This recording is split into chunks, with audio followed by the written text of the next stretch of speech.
début, donc ça devait être, oui, sous Bush, je crois. J'avais reçu à sa demande le président de la Banque de réserve fédérale de Kansas City, donc un des 7 présidents qui est voting member à la Fed, etc. Et je lui avais expliqué, bon, on avait discuté d'économie, on était d'accord sur à peu près tout. Et à la fin, il m'avait dit, mais Charles, vous manquez la chose la plus importante, c'est que pendant les années Clinton, la structure de pouvoir aux États-Unis est tombée sous le contrôle d'une classe criminelle, et que cette classe criminelle exerce le pouvoir à son profit et avec ses idées. Il m'avait donné les noms d'un certain nombre de gens que je ne répéterai pas ici. Et je me dis, merde, alors, c'est la première fois que je rencontrais un banquier central, si vous voulez, j'en avais rencontré d'autres, mais là, mais qui me dit un truc comme ça, c'est quand même une grosse nouvelle, quoi. Oui, oui. Et depuis, ça m'a fait beaucoup réfléchir, j'ai suivi, et vous regardez quelque chose, par exemple, des choses qui se passent aux États-Unis qui sont absolument anormales juridiquement.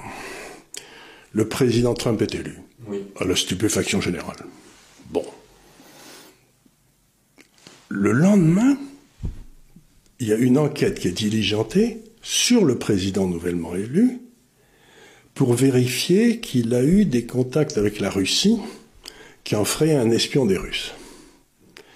Mais je ne sais pas si vous vous rendez compte dans la structure de pouvoir américaine que le FBI déclenche une enquête sur le président nouvellement élu sans qu'on sache qui a demandé au FBI de le faire. Et je ne pense pas qu'ils l'ont fait de leur propre...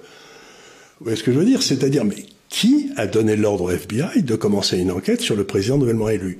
Cette enquête a mené à 2 ans d'enquête par le procureur Mueller, là, dont on sait aujourd'hui qu'il n'y avait rien dans le dossier.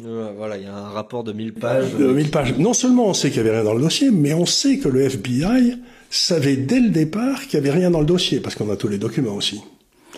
On sait par exemple que le dossier avait été fait en grande partie par les équipes de Clinton. Oui, absolument, oui, ça vient de... On sait aussi que dans ces équipes de Clinton, il y avait un Russe qui travaillait à la Brookings Institution, et que ce Russe était payé par le FBI. Donc vous êtes en train de vous dire, bon, on sait tout ça, mais où est la justice? Oui, c'est vrai.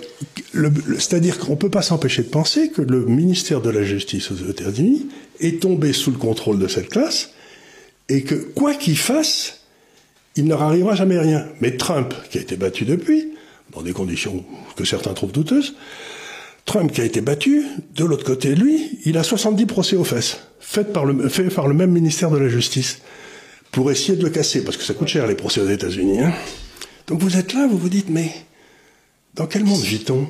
C'est-à-dire que la justice, maintenant, est au service exclusif de cette classe mondialiste et du système administratif aux États-Unis. Et avec le concours des médias. Avec le concours des médias, qui eux-mêmes sont détenus par des groupes monopolistiques qui soutiennent tout ça parce que ça leur permet de gagner de l'argent sans travailler et sans prendre de risques. Donc, ce que j'essaye de dire, c'est que Biden a été on l'a mis là comme un pantin.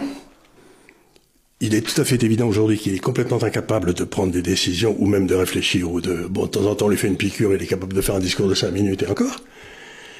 Mais ça pose la question de l'exercice du pouvoir exécutif.